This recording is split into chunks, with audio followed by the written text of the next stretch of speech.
Mouse event देखिरहेछ निकिता? देखिरहेछ sir, अहिले चाहिँ देखिरहेछ। ओके, यो माउस लिसनरमा चाहिँ के छ भन्दाखेरि 5 वटा मेथडहरू छ है। यो चाहिँ माउसको है, यो किबोर्डको होइन, अब यो माउसको भयो होइन। त्यो विन्डो भनेको विन्डोसित रिलेटेड थियो, यो माउस चाहिँ माउससित रिलेटेड भयो है। यो माउस इभेन्ट भन्ने चाहिँ इभेन्टको क्लास नाम भयो होइन। त्यसलाई इम्प्लिमेन्ट गर्ने चाहिँ माउस लिसनरबाट हो है। माउस एडाप्टर पनि होला त्यो हेर्दा होइन। अब लिसनर भइसकेपछि यो 5 वटा मेथडलाई ओभरराइड गर्नु पर्यो। यो ओभरराइड गर्न पर्यो, तर अब तिमीलाई जुन चाहिन्छ त्यो भित्र चाहिँ कोड लेख्नु पर्यो। हामी त्यो टेस्टको लागि चाहिँ के गर्छौँ भन्दाखेरि प्रत्येकको त्यो कन्सोलमा त्यो लग जस्तो हालेर हेर्नु भयो होइन, फायर भएको भएन भनेर होइन। It is not necessary to write down the code in all overridden classes. Sorry, overridden method चाहिँ नामबाटै थाहा हुन्छ यसको। माउस क्लिक जस्तो मैले क्लिक गरेन होइन भनेदेखि त्यो फायर हुने भयो। माउसले क्लिक गरेँ उयो बटनलाई होइन, त्यो फायर हुने भयो। यो माउस प्रेस्ड भनेको चाहिँ के हो? प्रेस भइरहेको क्या अहिलेसम्म, यो छोडेको छैन मैले है, क्लिक भइरहेछ। माथिको चाहिँ क्लिक गऱ्यो छोड्यो, त्यो त्यो एउटा इभेन्ट भयो होइन। एकैचोटि मल्टिपल एउटा फायर हुन्छ क्या त्यस्तो। त्यो क्लिक क्लिक के गर्छ भन्दाखेरि यो प्रेस र रिलिज दुइटै एकैचोटि फायर गर्छ है। रिलिज भनेको के हो? प्रेस गर्यो अनि छोडिदियो कि, त्यो रिलिज भयो, नामबाट पनि थाहा भयो। इन्टर भनेको मैले क्लिक गरेको छैन कुनै पनि कम्पोनेन्टमा, यो बाइन्ड गरेको छ। इन्टर मात्र होभर गर्यो, होभर भनेको थाहा छैन होइन, सिएसएस हुन्छ नि। इन्टर मात्र गऱ्यो भनेदेखि के भयो? त्यो फायर हुने भयो। एक्जिटेड गर्यो, एक्जिटेड भनेको चाहिँ होभर गर्यो कम्पोनेन्टबाट माउस चाहिँ एक्जिट भयो, बाहिर गयो भनेदेखि यो एक्जिटेड मेथड फायर हुने भयो। अब यो विन्डो डिक्सनरीले दिएको इभेन्टहरू हो। अब यो आवश्यक पर्दाखेरि यस्तो खालको तिमीलाई युज केस आयो भनेदेखि अब युज गर्ने भन्ने हो, नर्मल्ली आउँदैन। त्यही हो है त। यो अहिले गरेर देखाउँ है। वेट, अर्को नि एउटा सिकाउँछु अनि त्यसपछि के छ बाँकी यसमा। आइटम इभेन्ट भन्ने छ, यो हामी सिलेबसमा।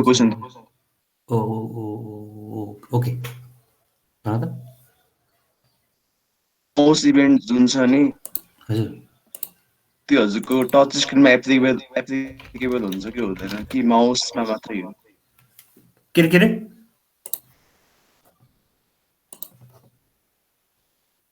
माउस इभेन्ट भन्ने छ नि त होइन, माउस क्लिक गर्दाखेरि सर्टेन इभेन्टहरू हुने। अनि यो चाहिँ हजुरको टच स्क्रिनमा चाहिँ एप्लिकेबल हुन्छ कि हुँदैन भने, किन मैले पहिला ट्राई गर्दाखेरि क्वेरीमा नि हुन्छ कि माउस इभेन्ट, तर हजुरको टच स्क्रिनमा चाहिँ काम गर्छ। टच स्क्रिनको त खोइ थाहा भएन भाइ। त्यो खोइ टच स्क्रिनको लागि त यो अब कसरी त्यसको के अरे इभेन्ट ह्यान्डल गर्छ त्यो टच भनेको के हो त्यो मलाई नै थाहा छैन सर प्रोग्राम, त्यही भएर। टच भनेको माउस हो त, हो नि?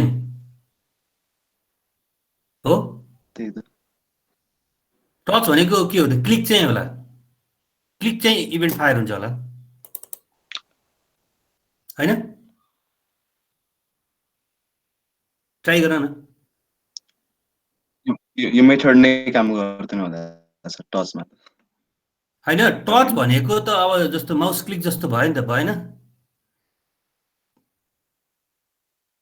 टच भने त्यो लाइक कन्सेप्ट हुन्छ। क्लिक त क्लिकै त हो नि होइन? गर्छ होला, गरेन र? तिमीसित टच स्क्रिन छ? म ट्राई गर्दैछु। तिम्रो कस्तो आवाज काटेर आइरहेको किन लाइक मोबाइलबाट हो तिमी? ठिकै छ।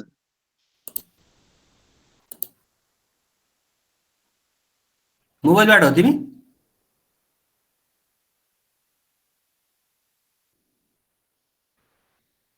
बोल्दैन त फेरि केटो, आवाज चाहिँ अलिक क्लियर आएको थिएन कि, काटी काटी आइरहेको थियो। तिम्रो अझै काटेर आइरहेको होइन निकिता, यसको आवाज काटेर आइरहेको छ है।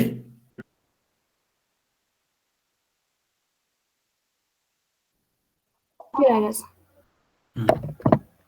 तिम्रो के नेटवर्क प्रब्लम छ जस्तो भाइ? ओके है ल यो कन्टेनर लिस्नर भन्ने छ है, यसको ट्युटोरियल चिडिया हेर्दै न त।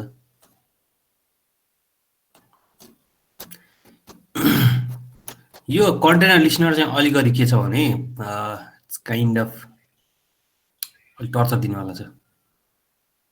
यो कन्टेनर लिस्नरले चाहिँ कुनै पनि कम्पोनेन्टहरू एड रिमुभ भयो भनेदेखि चाहिँ फायर हुने हो यो इभेन्ट है।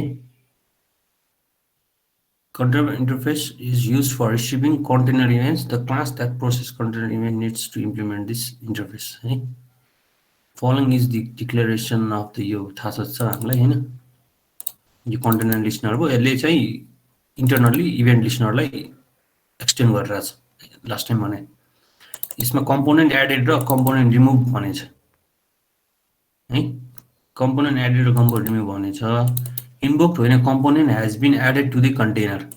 कन्टेनर भनेको त्यो फ्रेम थियो नि हैन, हामीले के गरिरहेको थियो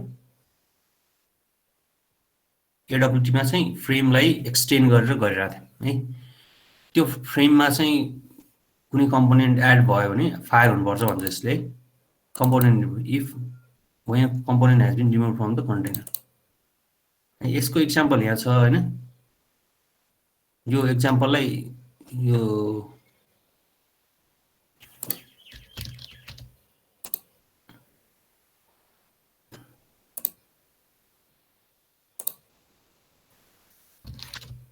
एक्जाम्पललाई त्यहाँबाट रन गरे, एकदम ठुलो प्रोग्राम छ है, त्यही भएर रन गरेर है त। ओके सो लिङ्क पठाएको छु है। अर्को भनेको चाहिँ यो थ्योरिटिकल कुराहरू छ हैन। यो कृति के अरे निकिताजीले एकचोटि यो आइटम इभेन्ट चाहिँ यो हामीसित छैन, यो पढ्नु पर्दैन। आइटम चाहिँ खासमा यो चेक बक्सहरू छ हैन, त्यसमा क्लिक गर्दा हुने फायर हुने हो। अब तिमीलाई चाहियो भनेदेखि गर्न चाहिँ सक्नु भयो है। तर नर्मली के हुन्छ भन्दाखेरि त्यो एक्सन लिस्नर के हैन, त्यो एक्सन लिस्नर बटन क्लिक गर्दाखेरि भ्यालु तानेर हामी गर्नुहुन्छ। त्यो अब कस्तो भने त्यो चेक बक्समा क्लिक गर्यो भनेदेखि अब इभेन्ट फायर हुन्छ, त्यसपछि डेटा तानेर हामी अब डेटाबेसमा प्रोसेस गर्ने खालको त्यस्तो हुँदैन। कुनै बेला तिमीलाई के काम चाहिँ लाग्न सक्छ यो भन्दाखेरि अब त्यो के अरे भ्यालिडेसनहरू के गराउनु पर्यो है भन्दाखेरि चाहिँ काम लाग्न सक्छ। ओके यो निकिताजी खरेर पढ्नुहोस् त। यो इभेन्ट डेलिगेसन मोडल यो थ्योरी भनेर राख्दै छ एकछिन मोडल भनेर। यो अलिकति सर हेरौँ त, खरेर पढ्नुहोस् त। The modern approach to handling events is based on the delegation event model, which defines the standard and consistent mechanisms to generate and process events. Its concept is quite simple. A source generates an event and sends it to one or more listeners. In this scheme, the listener simply waits until it receives an event. Once an event is received, the listener processes the event and then returns. The advantage of this design is that the application logic that processes events is cleanly separated from the user interface logic that generates those events. A user interface implement is able to delegate the processing of an event to a separate piece of code. सक्यो sir हैन। यो एउटा delegation event model भन्छ। यो के भनेर एक्जाममा सोध्न सक्छ हैन। त्यो भन्यो भनेदेखि इट्स सिम्पल, जस्ट एउटा चाहिँ कन्सेप्ट हो जसमा चाहिँ के हुन्छ त भन्दाखेरि कम्पोनेन्टहरूले कम्पोनेन्ट यानि कि सोर्सले चाहिँ जेनेरेट गर्छ इभेन्ट हैन। अनि त्यसलाई अब बाइन्ड गरेछ भनेदेखि कम्पोनेन्टलाई त हामी लिस्नर बाइन्ड गरे हुन्छौँ नि हैन। जस्तो एड एक्सन लिस्नर, एड की लिस्नर गरे जस्तै, एड माउस लिस्नर गरे जस्तै हैन। चाहिँ लिस्नरमा सेन्ड गर्छ। यही भनेको एउटा इभेन्ट डेलिगेसन मोडल हो। अब यसमा हुने भनेको एकचोटि फेरि पढ्न नि। Events. In the delegation model, an event is an object that describes a state change in a source. It can be generated as a consequence of a person interacting with the elements in a graphical user interface. Some of the activities that cause events to be generated are pressing a button, entering a character via the keyboard, selecting an item in a list, and clicking the mouse. Event sources. A source is an object that generates an event. This occurs when the internal state of the object of that object changes in some way. Sources may generate more than one type of event. A source must register listeners in order for the listeners to receive notifications about a specific type of event. यहाँ भने नि हैन है यहाँ source may generate more than one type of event हैन अघि नै त्यो क्लोजिङ र डिएक्टिभेट एकैचोटि फायर भइरहेको थियो त्यो केस हुनसक्छ भने है हैन अब इभेन्ट भने लास्ट टाइम पनि भनिसक्यौँ हैन अलिक थ्योरिटिकली भन्ने मात्रै अलिक describe more words state change हुनु पर्यो सोर्स भनेको जुनसुकै हुन सक्ने भयो हैन माउस हुनुभयो बटन हुनुभयो टेक्स्ट फिल हुनुभयो चेक बक्स हुनुभयो है त्यही हो ठिक छ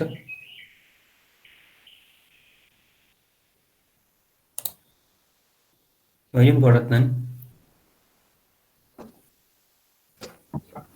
Event listeners. A listener is an object that is notified when an event occurs. It has two major requirements. First, it must have been registered with one or more sources to receive notifications about specific types of events. Second, it must implement methods to receive and process these notifications. है अब यो event listener भने हामीले गरिसक्यौँ जस्तो त्यो action listener हैन mouse listener यो चाहिँ के हुनु पर्यो रजिस्टर भएको हुनु पर्यो भनेको मतलब चाहिँ त्यो बाइन्डेड भएको हुनु पर्यो हैन जस्तो हामीले त्यो बटन र एक्सन लिसनर गरेका थियौँ त्यो भनेको के हो रजिस्टर गरे भन्नु खोजे यसले है अनि त्यसपछि अर्को भनेको त्यो भित्र कोड लेखा हुनु पर्यो नि त एक्सन लिसनरमा चाहिँ के थियो एक्सन परफर्म भन्ने थियो हैन याद छ नि फर्स्टमा गरेको त्यसमा चाहिँ हामीले केही इम्प्लिमेन्टेसन कोड त लेखा हुनु पर्यो अनि त्यही अनुसारको काम गर्छ है यसलाई थ्योरिटिकली राम्रोसित बनाएको हामीले गरिसक्यौँ हैन निकिता हजुर सर गरिसके इभेन्ट सोर्सलाई अझ राम्रो तरिकाले भन्दाखेरि यहाँ चाहिँ event source is a graphical component that is capable of firing of an event है यसलाई डिग गर्दै गयो भने राम्रो राम्रो वर्डहरू भेटिँदै गइन्छ कि त्यही है अलिकति राम्रो तरिकाले भने युजर अन्डरस्ट्यान्डेबल तरिकाले इभेन्ट सोर्स भने अब जुनसुकै हुनुभयो ग्राफिकल कम्पोनेन्ट होइन बटन यो सबै एक एउटा हामी हेर्छौँ पछि फेरि कम्पोनेन्टहरू यसलाई हामी कम्पोनेन्ट भन्छौँ है जे कम्बो बक्स यो अगाडि जे आएको चाहिँ स्विङको मैले स्विङको चाहिँ के प्रब्लम आएर छोडेको थिएँ लास्ट टाइम फर एक्जाम्पल होइन जे button is click it creates a button click event which can be processed by the Java application के छ के यसैमा हो र एडाप्टर क्लास इनर क्लास मिलेको छ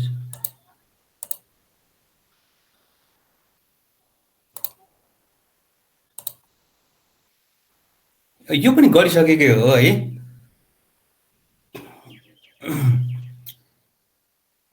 एडाप्टर क्लास भने चाहिँ लास्ट टाइम हामीले गरेका थियौँ नि हैन की एडाप्टरवाला गर्दै थिएँ भने मैले निकिता हो सर क्लासलाई चाहिँ एक्सटेन्ड गरेको है नर्मली हामीले चाहिँ के गर्थ्यौँ लिसनरलाई चाहिँ इम्प्लिमेन्ट गरेर गर्थ्यौँ अब एडाप्टर क्लासलाई गऱ्यो भनेदेखि जुन चाहिँ चाहिने माउस क्लिकलाई मात्रै मैले इम्प्लिमेन्ट गरेँ पुग्यो है दिस गऱ्यो यो स्टाइल पनि मैले गरिसकेको छु हैन अनि एउटा मात्र मेथडलाई ओभरराइड गरेर गर्न पाइयो यो भने एडर क्लास कस्तो हो भन्नु यो इनर क्लास चाहिँ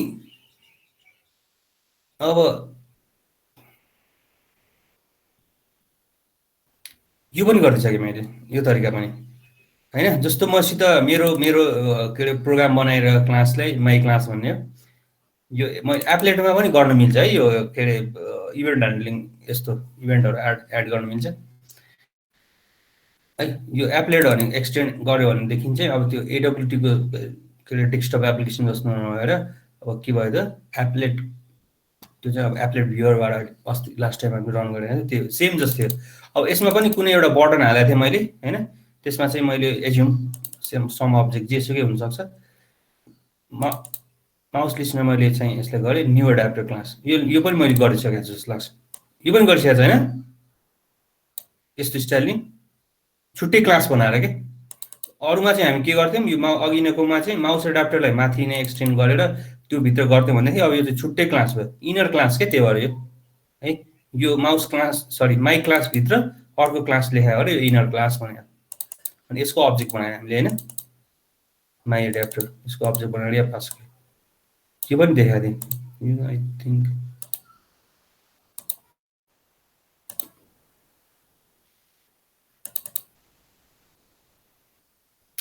यही स्टाइल हो यो इनर क्लासले किन भने यसलाई इनर क्लास भित्रै हाल्छ ल इनर क्लास हो यो के की डेमो भित्र चाहिँ यो कस्टम छ है त इनर क्लास कन्सेप्ट अरू हुन्छ पछि देखौँला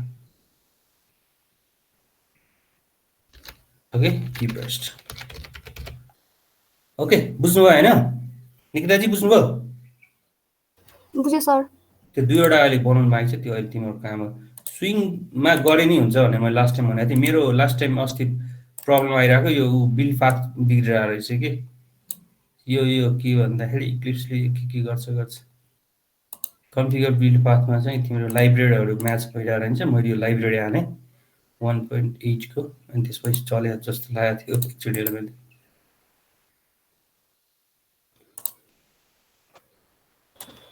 स्विङको चाहिँ अब के छ भन्दाखेरि कोड चाहिँ मैले चाहिँ त्यो के चाहिँ विन्डो क्लोजिङ भनेर इभेन्ट हालेको छैन हैन जे फ्रेम हो स्विङ भनेपछि अझै यो डिटेलमा के हो स्विङ यताउति हेर्छु डिफरेन्सेसहरू हैन सिम्पली के हुन्छ त भन्दाखेरि रन हुन्छ अनि यसको युआई पनि के डिफरेन्स देख्छौ तिमीले त्यो पछि हामी अलिअलि डिस्कस गर्दै जाउँला सो आजको लागि चाहिँ हामीसित दुईवटा कुरा रह्यो तिमीहरूको लागि गर्ने अनि यो इभेन्ट ह्यान्डलिङ च्याप्टर सक्यो है युनिट 2 सक्यो युनिट 2 यो सक्यो हैन यो सानो हो योसित रिलेटेड अझै आइरहन्छ तर हामीसित तिमीहरूले गर्न बाँकी छ यो आज गरेर देखाउनु पर्यो के छ भन्दाखेरि